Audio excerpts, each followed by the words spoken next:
welcome everyone to what I think is going to be one of the more insightful, informative, and I think inspirational panels of the entire forum. And that is because today we're going to talk about not just the future of human-robot interaction, but some amazing things and really inspiring research that's happening in the present. That's because I am seated next to one of the world's foremost experts and researchers on human-robot interaction, Professor Henny Edmani, who is at Carnegie Mellon University and is doing some absolutely mind-blowing fundamental research. So before we hear from her, I'd actually like to ask your boss to come on up. My boss's boss. Your boss's boss's boss. He is a computer scientist and the president of one of the world's foremost institutions, Carnegie Mellon University, Farnam Jahanian. If you would please come up. Thank you very much. Thank you. Well, thank you very much, Amy, for that introduction. Actually, to be honest, I work for Henny. She doesn't work for me. That's the way it works. Good afternoon, everyone, and welcome. I am delighted to have the opportunity to introduce my colleague, CMU faculty, Henny Edmani, to you this afternoon. As everyone knows all too well, we are at the center of a societal and economic transformation that's catalyzed by automation, artificial intelligence, and unprecedented access to data. These advances are transforming every sector of our economy, from healthcare to finance, to transportation, to mobility, to manufacturing, and yes, even education.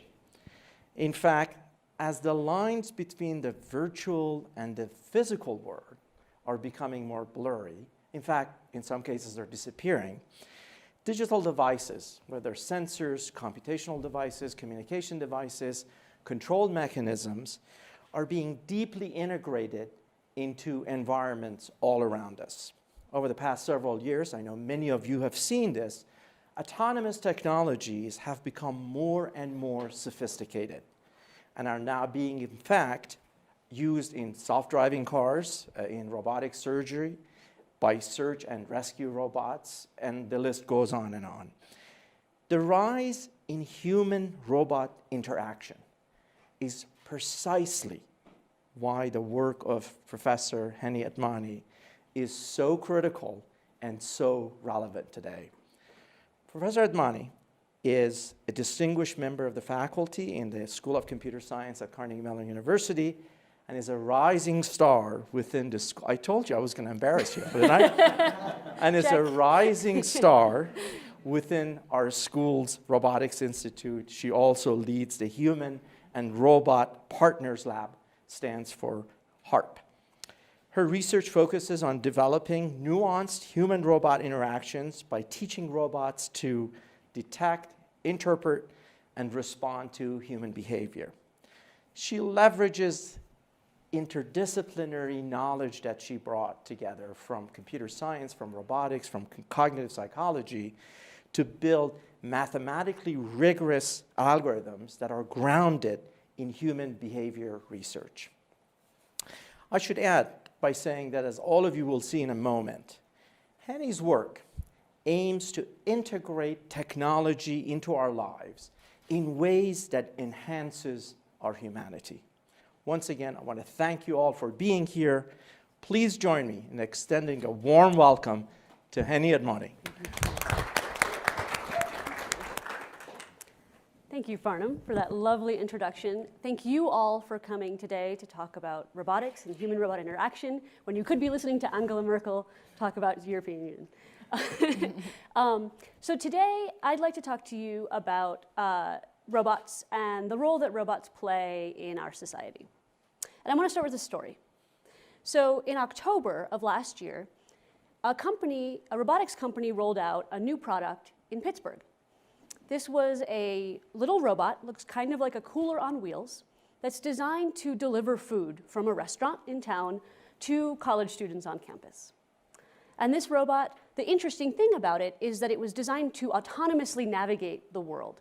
So on its own, it would drive to the restaurant to pick up the food and then roll down the sidewalk and drive to a college dormitory or an apartment and deliver that food to a student. Now, this is really interesting technology, but within a few days of the deployment, a tweet appeared, as they do. This tweet was from a doctoral student at University of Pittsburgh named Emily Ackerman. And Emily uses a powered wheelchair to get around. And as she explained, she encountered one of these robots as she was crossing one of our busy streets in Pittsburgh. Now, the robot, by design, waits to cross the street. It doesn't cross the street when there are people coming at it. And it waits in kind of the center of that depression that goes from the sidewalk down to the road called the curb cut. Now, you might be familiar with the curb cut if you've ever rolled a heavy suitcase or pushed a stroller or a pram.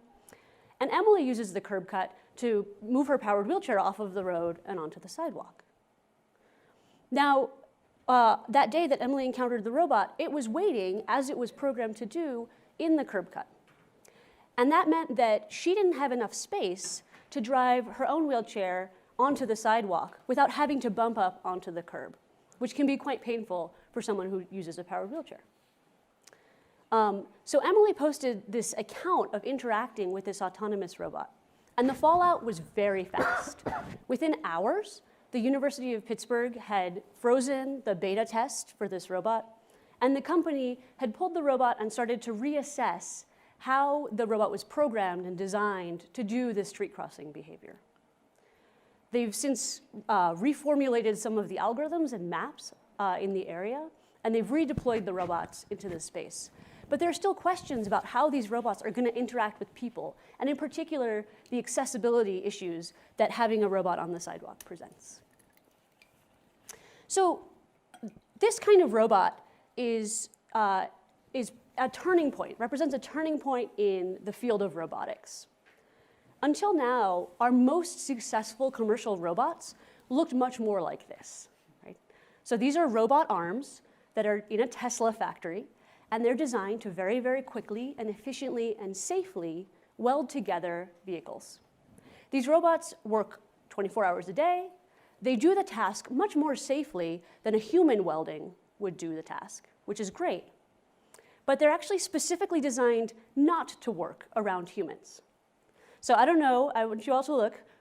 Who can see the human in this photo? Raise your hand when you finally spotted the human in the photo. So there are 4 hands up. Amy's seen it. All right, a few more hands. So if you don't see it, I'll reveal it.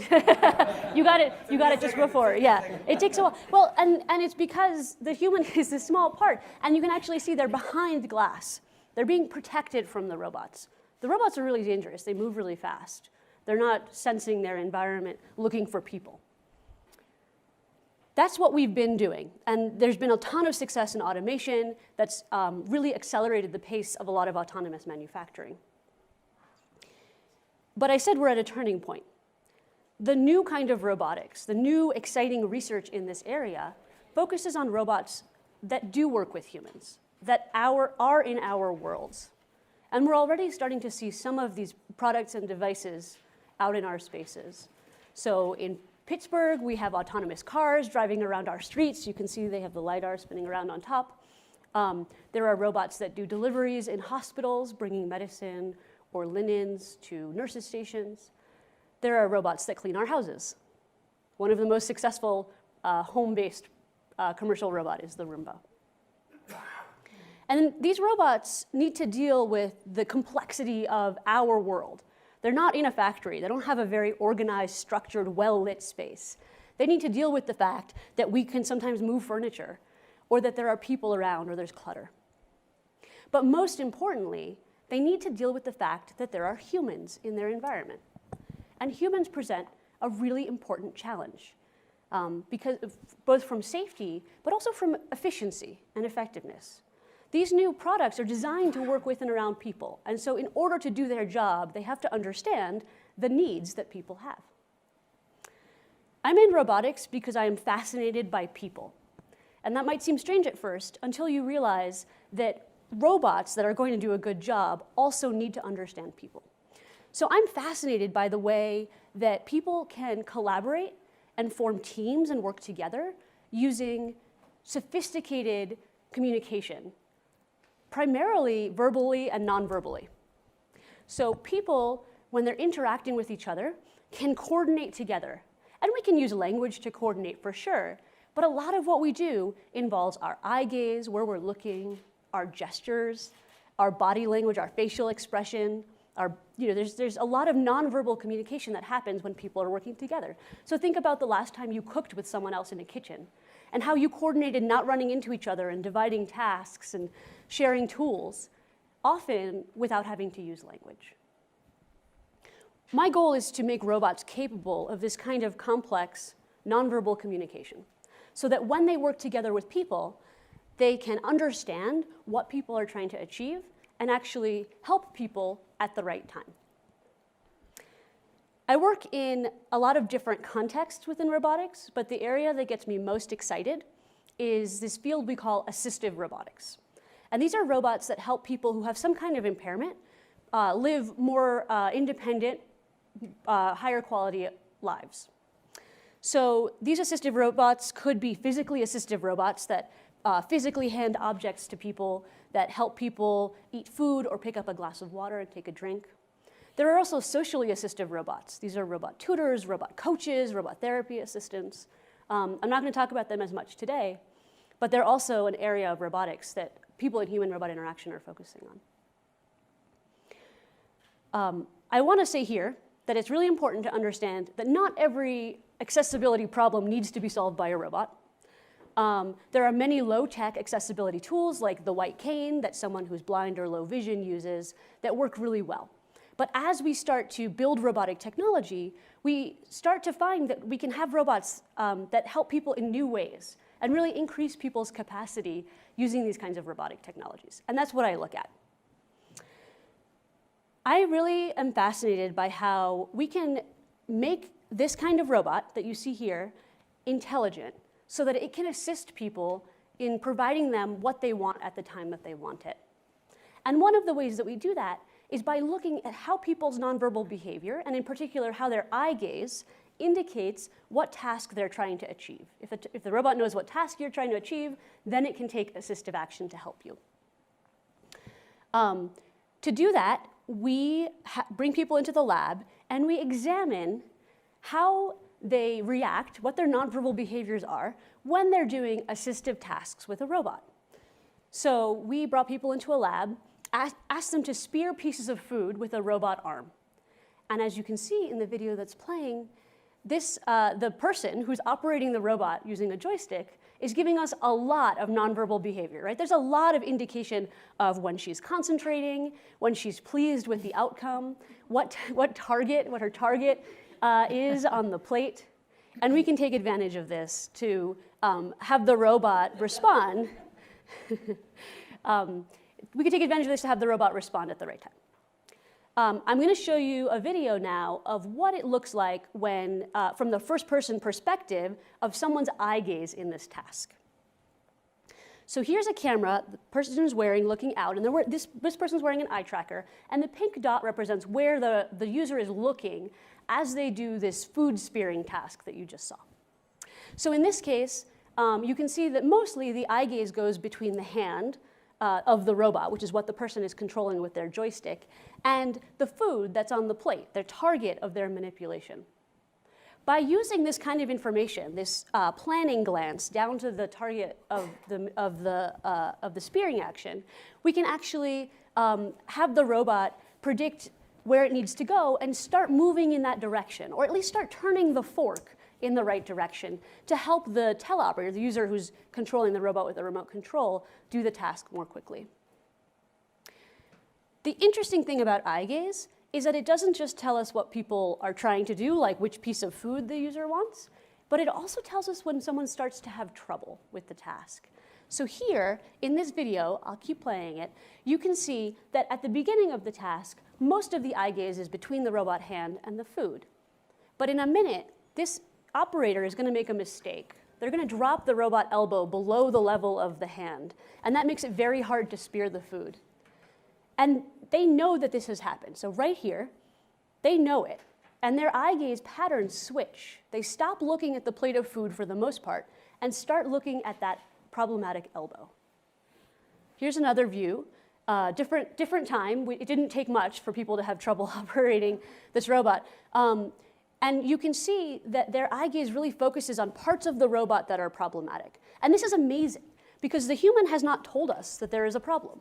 They haven't timed out on the task. The robot is still in a valid position. But our system can now know that someone is struggling and needs it to kick in with a little bit more help. So my goal is to then have the robot actually do that assistance, reposition its elbow, and then give control back to the user. And that's what we're working on right now. Now, it's not just eye gaze that's informative in these kinds of assistive robotics tasks. We look at a whole host of nonverbal behaviors, including body posture, facial expression, using facial action units and key points on the face. We can monitor someone's pupil size and tell when they're under increased cognitive load in certain conditions. And because we're academics, we release all of this data to the public for free. So if you, after this talk, you look up my lab's website, you can find all of the data that you're seeing here. It's 5 hours of video downloads. It's a 2 terabyte download, so I don't do it on WEF internet, do it on faster internet. But it's data that we're hoping that people will be able to use to find new connections between how humans behave in a task and what the robot should actually do. My long-term goal is to make assistive robots that people can use every day to do everyday tasks like roaming through the world or eating a social meal. And in order to do that, these robots that work very, very closely with people are going to have to understand what someone's trying to achieve, what kind of help they need, and when they actually need that help. And so my vision for robotics and human-robot interaction is that as we build these autonomous technologies, as we see more robots coming out into our world, we take the human into the equation early, and we build systems that understand human needs and human preferences. Thank you.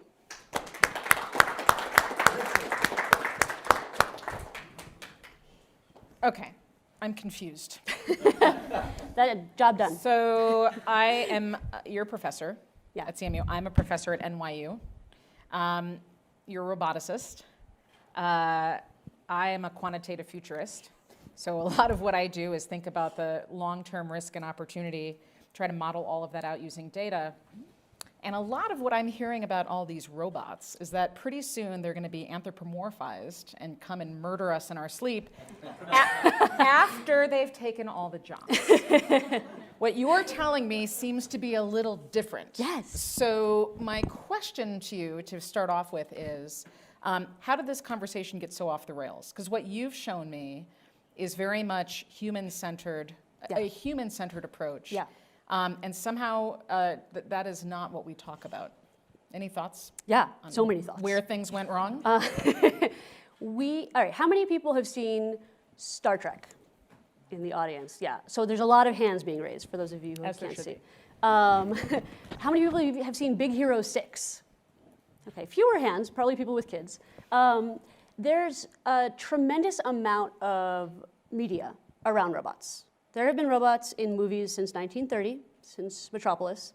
And as a society, as a global society, we have this vision of robots as anthropomorphic beings, where anthropomorphic means human-like. So they have 2 legs and 2 arms and a head, and they walk upright.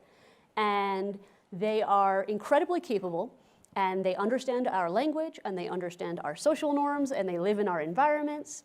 Sometimes they don't follow our social norms.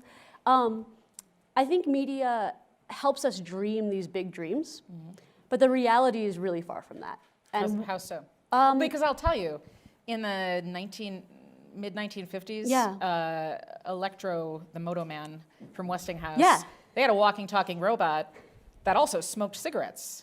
People were very excited about classy. this. Yeah. So, I guess, what do you mean? Like the fine motor articulation Yeah. isn't there yet, or what? Tell me how the Yeah. expectation is so off from Great. reality. We are really good at doing a lot of, we're great at walking, we're great at, picking up small objects, even if we're not sure how much they weigh, and we totally take for granted those skills. But when you think about a baby, a baby takes years to develop the motor coordination to tie their shoelace. They take years to develop the language skills. We're kind of expecting a lot out of robots. And the reality is all of those things that we take for granted are very, very challenging problems. And when we're doing it with digital systems, with computers, we often didn't even know where to start. So in the 1950s, there's this kind of joke. It's a story that really drives home how idealistic I think the community was, right? So in the 1950s at MIT, some researchers founded the MIT Summer Vision Project. And the goal of that was to take 3 undergraduate summer interns, and they were just going to solve computer vision. They were going to write a program to recognize objects in the world, and then at a time when televisions were like half the stage. Exactly. And then they were going to go, and then they were going to go solve the hard problem. Sure, of course. And if you know anything about computer science, you know that computer vision is one of our biggest fields still. We're still solving object recognition. In the last 5 or 10 years, we've seen this tremendous boom in object recognition capability, but this is still an open problem. What we take for granted, Why is it an open problem? Is it the corporate aren't there yet? Is it there's too much variability? It's an open problem because to do object recognition from pixels, which is what a computer gets, is very different than the way we do object recognition. And we hadn't developed the algorithms that could map a pixel to a meaningful representation in the world. And why is that important as it relates to robotics? Right, so a robot, if it's going to hand you a glass of water, needs to know where that glass of water is in 3D space in order if it's going to reach out for that.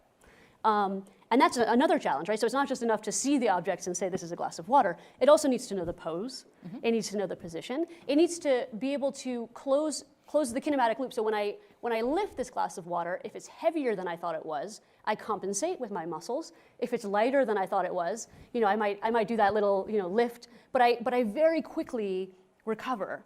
And so building systems that are mechanically capable of very quickly recovering is also a challenge, and it's something that other people are working on in robotics. Especially in environments where there are other variables. Because I think I've had at least one cocktail made by a robotic bartender. Novel, at first, absolutely terrifying midway through the process. Stuff flings, and but I think that kind of works well in a conference setting where you've got a fixed set of variables. But in the real world, the example that you gave, was that Spot? What was the name of what's the name of the robot, the delivery drone bot? I can't remember. I don't remember. The company is anyway, but there's a circumstance where you can't sort of game out in advance every single scenario, which brings me to my next question. Can we get techie?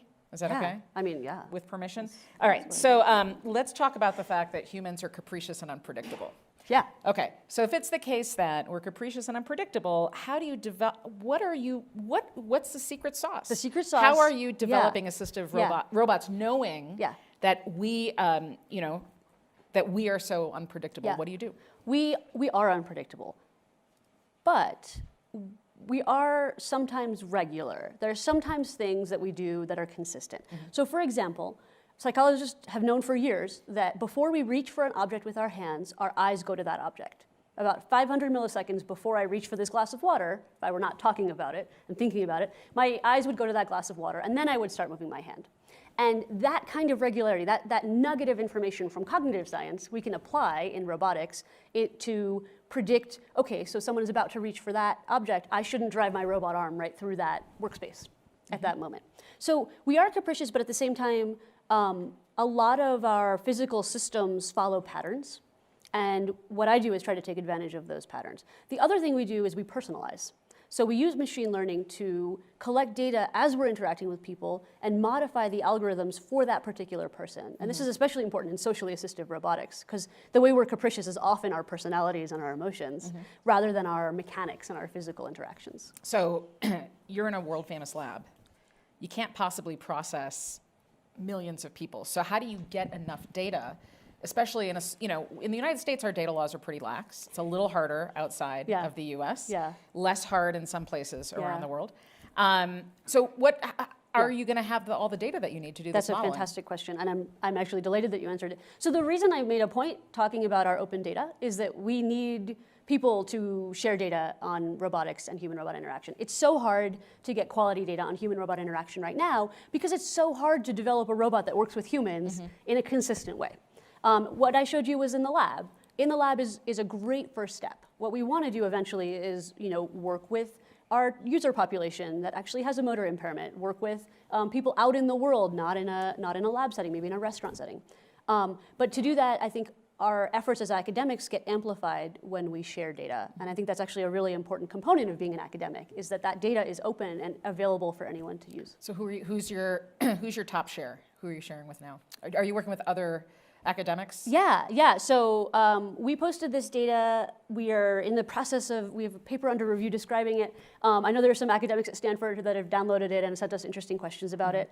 But right now it's kind of slow. So we're trying to get the word out and have more people use it. I've got one more question and then I'll open. I got two more questions and then I'll open it. One is a follow-up, the other one is important, so I'll ask. So here's the follow-up. You're doing fundamental research. You're doing incredibly important research. Is Amazon going to hamper this research in as much as our big tech companies are collecting data? They're mining, refining, productizing, optimizing our data. Some people are suddenly not feeling so great about that. Rumblings about new policy and regulations seem to be bubbling up here. Could something that is happening adjacent to you impact your ability to develop all of this research and work? That's a great question. I think, first of all, I actually, I'll make a plug for Amazon. So I did my postdoc with a professor who is now leading an Amazon robotics lab. Scout? Is that the Scout project up in wherever that is? No, this is Srinivasa. Yeah, he's based out of Seattle. But I think that there's the potential for companies and universities to work very closely together. And diplomatically said, but I'm talking about real people. I mean, the future of robotics really at some point does hinge on people's willingness to be observed. Oh yeah, and as we start to see these systems on our world, I mean, we're talking about robots that are in our physical space. There was a huge blow up a few years ago when iRobot introduced a camera on their Roomba. And they talked about recording maps of the home, and someone slipped up and said something that they didn't mean about uploading those maps to the cloud, and there was a huge scare around privacy, because you're talking about people's homes, which are private, and the idea that data could be shared and used by a company and sold to third parties is really scary. So I think as we develop these robot systems, we need to really build strong policy around where the data gets used, and how the data get used. We do need data for robotics. We need data to train our systems. We need data to record the effects of robots. People always surprise us when they sit down in front of a robot, and if we weren't able to put people in front of a robot, we wouldn't be able to develop the robot that we do. But it's really important to respect the data. But to think this through in advance versus trying to regulate after the fact, right? 100%. And to involve technologists in the conversation, because they understand how we collect the data, what it looks like, and how it can be used. All right, last question for me has to do with Roomba and robots in general. So assistive robots, human-centered robots, there have been commercial products, right? There's Jibo and several others, and for the most part, they've not been commercial successes. So does that have any bearing on the kind of work that you're doing? At some point, do we need to welcome the robots into our homes in order for you to? No, it's a really great time for social robotics. What we've seen, so there have been a number of robotics companies that have proposed robots for the home, like Jibo, that have not delivered in a commercial way. And the way I see them, these are the Palm Pilots of robotics, of home robots, right? Palm Pilots were great. Palm Pilots were great. Let's not denigrate the Palm Pilot. But who has a Palm Pilot today? Well, nobody raised their hand. But who has an iPhone today? Or an Android phone, right? So we are seeing the real beginnings of really viable commercial products. There are definitely going to be missteps and false starts at the start. I think as we understand humans better and human-robot interaction better, we'll be able to build better algorithms. Our hardware will also become cheaper, and our robots will be able to do more. And I'm really hopeful that we'll see a lot more kind of robotics embedded in our society in helpful ways, hopefully. Right. All right, we have time for one question. So we have right there. Hi. Thanks. Wait, if you go, tell everybody who you are. I'm Eric Brynjolfsson. I'm a professor at MIT. So one place we're seeing more and more robots is in distribution centers. If you go to an Amazon distribution center, you see these amazing Kiva robots that bring the shelves to the people. Yeah, I have a picture. but the humans are doing the picking, pack. They're reaching in, grabbing your USB cord and putting it in the box because robots aren't dexterous enough. They're trying desperately to make machines that are as dexterous as humans. What's your sense on where we are in that? Rodney Brooks thinks we're very far from that. Yeah. Other people, Vicarious, think it's imminent. What's your take? Yeah, that's a great question. And I come from two academic lineages, and one of them, Rodney Brooks, is my PhD advisor, and the other is my postdoc advisor, Sid Srinivasa, who's working on dexterous robotics. So I'm actually kind of at the confluence of those two fields. Yeah. My sense is we should let people do what they're good at, and we should let robots do what they're good at. So people are very good at dexterous manipulation. There are many researchers working on dexterous manipulation right now. It's super important, but robots aren't quite as good as we are. People are also very good at empathy and social interaction and understanding, and robots are not. And I don't think robots should be. I think we should be developing robots that are amplifying human effort, that are taking things that humans might not have to do, and taking over those roles and allowing people to be more human and to be more people. So that's kind of my take. So don't move yet. We are officially at time. However, this is an incredibly lively conversation. You have an incredible opportunity to talk to one of the world's foremost researchers in this area, and we've achieved special clearance to keep going. So if you would like to leave, please stand up, gather your things. I'm not going to hold you hostage. If you would like to stay, we're going to keep the conversation going until we officially get kicked out. Sound good? So please wait for the microphone because I think the live stream is continuing to roll. And as soon as it gets to you, there we go. Thank you. My name is Dr. Sanjeev Kanoria. I'm chairman of Advenia Healthcare. And I've been involved in a very interesting robotic project for the last 5 years. But my first question is, how many of you have heard about Modern Times? How many of you have you seen Modern Times? How many of these robots have I seen? No, how many have you seen the movie Modern Times by Charlie Chaplin? So that was the first movie where they show assisted robots. So there's a robot actually feeding Is this the one where he's Charlie eating it? Chaplin Yeah. and goes it goes crazy and starts to put the food in every other orifice. It's But quite did funny. it smoke? Sorry? Did it smoke No, cigarettes? no. Okay. So anyway, coming to the point, so we have been involved, and I wanted to get your comment on this, whether you've heard of the CareSys project, Say it again. the CareSys project. Why don't you? I Where is haven't, it? so Okay. tell me what So it the is. CareSys project is a European Union funded Yes. project. So we got about €2.5 million euro grant from the European Union, and it spanned across 4 countries. University of Bedfordshire, our company was an industry partner, University of Genoa, University of Nagoya, and SoftBank Robotics. And we have created actually the first artificially intelligent software which is about to be commercialized, and we have done commercial trials in our dementia care centers because we own about 3,000 beds in the United Kingdom. And it's amazing if you see how these robots are interacting with humans through artificial intelligence. So you can put it into a dog robot, and the dog can start to have a conversation with a dementia robot in an open-ended manner. And to the extent that if a dementia patient wants to change, it understands that the person needs privacy, it will just turn its head away and say, okay, you change. I would suggest that you look into that project because it's quite advanced and it might help you give some leads. So that going back to, thank you so much for that. So that is a good question for you. Yeah. Which you had mentioned whether or not robots should have empathy. Yeah. What do you think, especially in cases where we're dealing with people who have dementia Yeah. or other Yeah. cognitive impairments, is introducing a robot into that mix maybe, what are your thoughts on Great, yeah, and I'm glad you brought up socially assistive robotics because I didn't get a chance to touch on it in my talk, but it's another area of human-robot interaction that's incredibly important. One of the big areas within that people have looked at is robots for care for older adults, and in particular robots for people who have dementia. People have looked at a variety of different kinds of robots, often in pet form, often animal-like. There's the harp seal Paro, there's robot dogs, more abstract robots that interact with people, and they seem to, in many cases, be able to soothe someone who has dementia. So it's interesting, right? It's kind of like having a pet or cuddling a stuffed animal, but it's kind of animate. So it's better than a stuffed animal in that it can coo when you pet it, it can talk to you, but it's better than a pet in that you don't have to clean up after it. I think those are incredibly interesting robots. I think that there are a lot of ethical questions around using robots for patients who might not understand that this isn't a real social interaction. I don't think that is a reason not to develop the technology. I think the technology is incredibly important.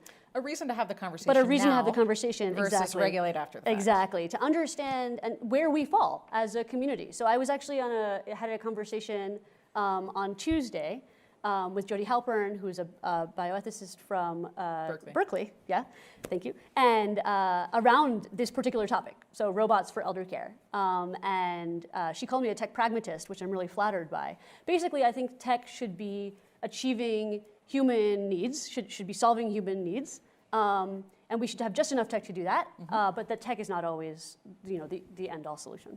All right. All right, now it's one last question and then one last comment. So I think I saw the hand in the back first. But I'll stay after. Hi, my name is Adrian. I used to work for SoftBank Robotics. I now work for ABB Robotics, so very different. I went from social robots to industrial robots. I'd love to keep the conversation going on the tech and how it's ready or not, but just for the sake of moving the conversation along, I'd love to hear your thoughts on acceptance of robots. From what I've seen, we definitely don't want industrial robots in our homes. We're not really ready for that. I used to work on humanoid robots. There's a lot of questions and ethical questions and design questions around us wanting to have those around us too. So just curious to have your thoughts on acceptance of robots in everyday environments. Yeah, when you tell people you work in robotics, they ask about Terminator, and they ask when the robots are going to take your jobs. I think we have this vision of robots as scary. And mostly humanoid, right? When you think of a robot, mostly you think of a human-like robot.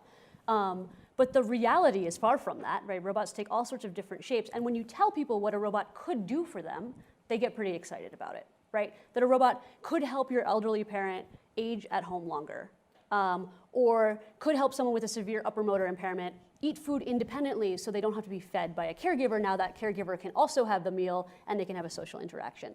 So I think there's actually tremendous capacity for good, but there's a marketing issue in some ways because we have these expectations of robots. I think as we see more robots out in the world, that hopefully will change. I get the last question because I'm the moderator, and this is it. So now that everybody's encouraged and excited to learn more, where do they go to do that? Great. What is this amazing website that you told us about? How do we get to it? CMU.edu will get you to the university website. There are many, the Robotics Institute, if you count all of the people in it, have 1,000 people in the Robotics Institute at Carnegie Mellon, including students, staff, and faculty. So there's a lot of robotics happening. My personal lab website is a subdomain of that, so harp.ri.cmu.edu